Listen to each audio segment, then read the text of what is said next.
Hey, AJ, do you get to wake up in your home bed tomorrow on Father's Day and get to see your daughter? I get to wake up my home bed, yeah, but I'll have to wait to see my daughter until we get to San Diego. So Can you, how is Maddie? And second, can you describe the joy of being a father? yeah, this Father's Day will be a lot less stressful than last one. So it's amazing. We have just so much fun with Maddie right now. She's doing awesome. Um, she's getting to that point where she's exploring everything. She's kind of starting to stand up a little bit on furniture, and um, yeah, it's just when I get to see her, it's the highlight of my day. And lastly, the last couple of years, you've talked about a correlation with your on-field success and comfort. And last year, you talked about leaving the bad days at home.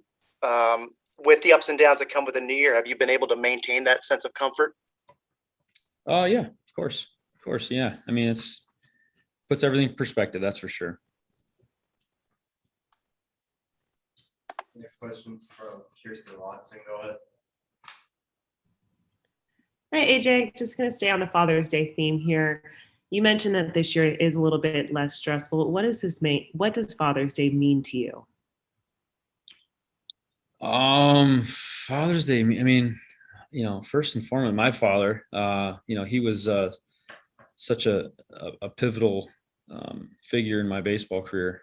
He would come back after work, and he'd have long days, and we'd go over the batting cage, and he'd throw me BP for 2 hours. So, and now that I'm a dad, it's I see things way differently. I kind of see things from a father's perspective, and it's a special day for sure. And what is one lesson that fatherhood has taught you? Oof. Probably how incredible moms are. I mean, their jobs are way harder than a father's job, and yeah, I think it's just patience and never underestimate a good mom. And now you've been back from the injured list for a few weeks now. What's the biggest challenge with transitioning from the IL to being back in the game and playing at the major league level? It's just kind of a flow of the season, and when you get hurt, you get out of that flow. Your team hits the road and you go and do something else, and so you come back and you got to get right back in that rhythm. So it's a little bit of a challenge, but I've had some practice in it, and yeah, I think it's I've had some good days, some bad days. It's been a little inconsistent, but for the most part, I feel like I'm right there. Thanks, AJ. Yep. Thank you, Kirsten. Next question is from Dave Astley. Go ahead.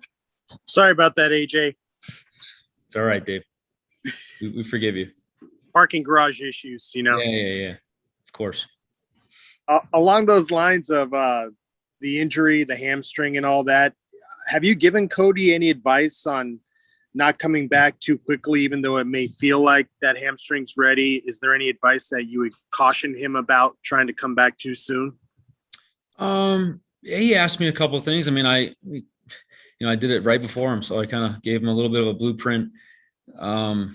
Yeah, I think you just want to get it right the first time, and it's hard. There's not really a right answer. It's obviously looking back on it, mine wasn't quite ready, but at the time we were running, I did everything, and everything felt good. And when I slid, it kind of grabbed on me again. So I think it's just one of those things, you do your best, and I think he's doing a good job with it. He's pushing it right now, but he's also being smart about when he's coming back. So we're going to look forward to having him. AJ, I was just curious from your standpoint. You guys are 2.5 games back behind the Giants.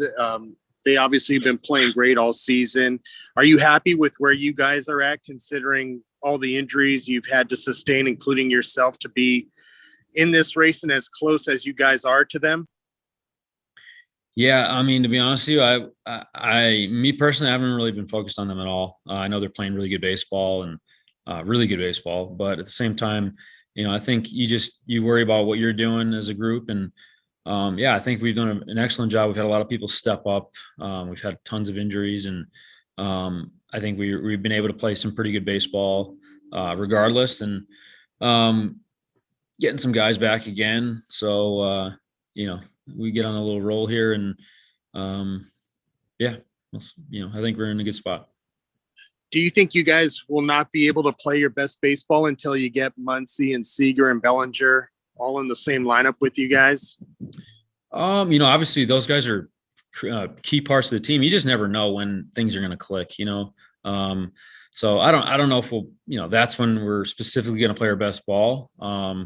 Those are our top players for sure. There's some guys on the, that you mentioned, can easily carry a team for, a month straight. So yeah, we need those guys back. But yeah, this team with who we have, we can get real hot and, run off a bunch of wins and start playing great baseball too. I mean, we've done pretty decent lately. I think, our last 10 games, we've, won some games. So we'll just look to keep it rolling. Thank you. Regards to Austin Barnes. All right. See you, Dave. Next question is from Mark Castillo. Go ahead. AJ, as someone who played with Souza here in Arizona, did you get a sense of, how big it was for him last night going into the game yesterday, and then what happened in the game? Yeah, I mean, Souza, I just was super happy for him. I know the road that he's had. He's had some big time challenges in his career, and some bad timing injuries and everything. And it was great. That's the type of player, that's the type of athleticism he has, and making a play in the outfield and then hitting a homer. He's an impact player for sure. So I'm just excited for him. I know it was extra special for him doing it back here, but I'm excited, and he's a good locker room guy, and it'd be fun to see him go out there and play healthy. So the word is that Monday is going to be the day that MLB, the umpires, start sort of enforcing the sticky stuff or whatever the rules. Are you curious as to how it's going to look? And do you get a sense that have pitchers changed at all over the last few days? Have the looks changed, the pitch mixes, and do you anticipate that happening? Yeah, I anticipate it being a pretty big change. It's I wish there was a better way to do it. You have something that's been going on for so many years, then all of a sudden middle of the season you just shut it down. I think it was the wrong move to do it that way, personally, but it is what it is, and we'll see. I guess we're not really going to know what it looks like until it's implemented, and then we start seeing pitches. I haven't really noticed too much. There hasn't been, usually you got to face guys that you've been facing all the time, then you can kind of know the difference. And we don't play the Phillies that much, and this team is a couple guys that we haven't faced too much in general. So but yeah, I'm sure we'll see how that plays out. Thank you, man. Yep, thanks, Ward. Next question is from Steven. Go ahead. AJ, along the lines of what Carrie said, last year you mentioned kind of just trying to keep things simple when you're at the ballpark, and your approach, and not trying to think too much. Have you been able to still do that this year? Is that difficult to sort of keep up doing that? You just have to keep reminding yourself, or how's that kind of worked? Yeah, no, I've been, has it been difficult? Yeah, really, nothing's easy in this game, but just show up at the ballpark and, do my thing, do my pregame, and yeah, it feels pretty good. It feels really good. I felt really good before the injury, and then had to deal with that, came back, and like I said, it's been a little inconsistent getting back into the flow of things, but it's right there.